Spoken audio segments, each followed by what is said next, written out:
Sa video na ito dadalhin ko kayo sa isang kwento ng pag-ibig at misteryo na naganap malapit sa isang sementeryo. Isang iyak mula sa puno ang bumabagabag kay Miko gabi-gabi at sa kanyang pagsisiyasat, natuklasan niya ang isang trahedyang bumalot sa isang bride na hindi na nakarating sa altar. Ano nga ba ang lihim na nag-uugnay sa kanila at sa engkantong naninirahan sa puno? Samahan niyo ako sa paglalakbay na ito kung saan ang nakaraan at kasalukuyan ay nagtagpo at alamin kung paano natapos ang kwento ng bride na umiiyak. May gusto lang akong ikwento sa inyo na karanasan ko. Sana mapakinggan ninyo at mabigyan ninyo ng pansin. Ako nga pala si Miko, isang karanasan ko noong nakatira pa ako sa isang apartment dito sa amin na malapit sa isang sementeryo. Sementeryo ng mga Katoliko. Sa gabi, may naririnig akong umiiyak mula sa sementeryo, galing sa isang malaking puno na nasa gitna ng sementeryo. Nung una, natatakot ako kasi baka multo, pero at the same time, sobrang curious din ako. Yung parang gusto kong malaman kung sino o ano yung umiiyak. Pero dahil sa curious ako, ay nagpunta ako sa sementeryo at tinanong ko yung caretaker kung sino yung babaeng umiiyak sa puno. Sabi sa akin ng caretaker ay isang bride daw yun na namatay mismo sa araw ng kasal niya.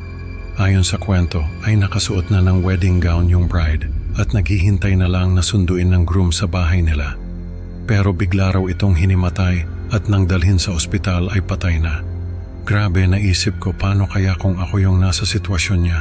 Nakakaawa talaga. Walang makitang dahilan ng pagkamatay niya. Pero sabi ng albularyo na tinawag ng mga magulang niya ay may isang engkanto na naakit sa kanya at kinuha ang kaluluwa niya. Doon sa sementeryo, inilibing yung bride at yung puno na nasa gitna ng sementeryo ay may isang engkanto raw na nakatira doon. Ang sabi pa ng caretaker ay yung engkanto na kumuha sa bride ay siya ring nakatira sa puno. Sabi nga nila, pag dumaan ka sa puno, para bang may malamig na hangin na dumadaloy sa paligid mo. Kaya doon umiiyak yung bride dahil doon siya nakakulong. Nagsaliksik pa ako tungkol sa puno at nalaman ko na marami na pala ang nawawala sa sementeryo na yon. Karamihan ay mga kabataan na nag-camping sa sementeryo, kaya pala ay pinagbabawal na ang pag-camping doon. May mga nagsasabi na yung engkanto raw ang may kagagawan ng pagkawala ng mga kabataan na nag-camping doon. Kaya natakot ako na baka pati ako ay kunin ng engkanto. Kaya kinausap ko yung kaibigan ko na may alam sa mga ganitong bagay. Naglagay kami ng asin sa paligid ng apartment ko at sa paligid ng puno. Sabi kasi ng kaibigan ko, makakatulong daw yon para hindi makalapit yung engkanto. Hindi naman ako natatakot sa iyak ng bride. Naiirita lang ako kasi hindi ako makatulog. Pero isang gabi ay may narinig akong tumatawag sa akin. Nung sumilip ako sa bintana ay nakita ko na may mga kabataan na nag-camping sa sementeryo. Naisip ko na baka hindi taga roon yung mga kabataan na yon. Kaya hindi nila alam yung tungkol sa nawawalang kabataan na nag-camping doon. Tinawag ko sila at sinabihan na bawal ang mag-camping doon. Pero hindi sila nakinig sa akin. Inisip ko na lang na bahala sila sa buhay nila. Kinabukasan ay wala na yung mga kabataan. Naisip ko na baka umalis din sila agad. Pero sa sumunod na mga gabi ay naririnig ko na naman yung iyak ng bride. Pero mas malakas na ngayon at mas madalas. Kahit umaga ay naririnig ko pa rin yung iyak. Nagtaka ako kung bakit ganon. Tapos isang gabi na malakas ang ulan, ay nakita ko yung bride na nakatayo sa tabi ng kama ko at umiiyak. Nagulat ako at napasigaw. Parang totoo kasi yung panaginip. Nawala yung bride at nagising ako pero ramdam ko pa rin yung kaba sa dibdib ko. Pero naririnig ko pa rin yung iyak niya. Tumayo ako at sumilip sa bintana.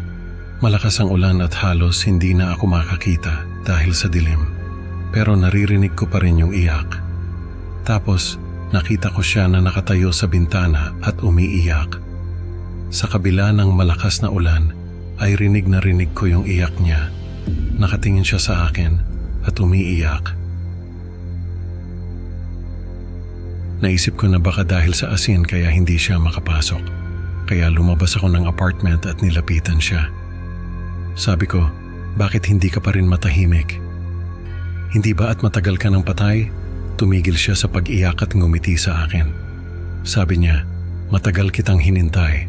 Sa wakas ay nagkita na rin tayo. Nagulat ako sa sinabi niya. Sabi ko sa kanya, ano ang ibig mong sabihin? Sabi niya, ikaw ang groom ko. Hindi ba at nagkasundo tayo na sa araw ng kasal natin ay ikaw ang susundo sa akin? Pero hindi ka dumating, kaya ako ang pumunta sa iyo. Pero hindi na kita nakita dahil kinuha ako ng engkanto. Nagulat ako sa sinabi niya. Hindi ako makapaniwala pero naisip ko na baka ako ang reinkarnasyon ng groom niya. Kaya siya umiiyak ay dahil sa hinahanap niya ako. Niyakap ko siya at sabi ko, nandito na ako. Nandito na ako sa piling mo. Sobrang gaan sa pakiramdam na parang natapos na rin yung matagal na niyang paghihintay. Tumahan na siya sa pag-iyak at niyakap din ako. Sabi niya, pagod na raw siya sa kakaiyak at paghahanap sa akin. Kaya magpapahinga na raw siya sa mga bisig ko. Doon na siya naglaho sa mga bisig ko. Pagkatapos ng insidenteng yon, ay hindi na ako nakarinig ng iyak mula sa sementeryo. Siguro ay natapos na ang kwento ng bride na umiiyak. Sa kwentong ito, natutunan natin na ang pag-ibig ay walang pinipiling panahon o estado, kahit pa sa kabila ng kamatayan. Maraming salamat sa pakikinig, mga kaibigan. Huwag kalimutang i-like at mag-subscribe sa Creepy Pinoy Stories para sa mas marami pang nakakatakot na kwento. Excited na akong makita kayo sa susunod na upload. Hanggang sa muli, mag-ingat sa mga engkanto at huwag kalimutang magdala ng asin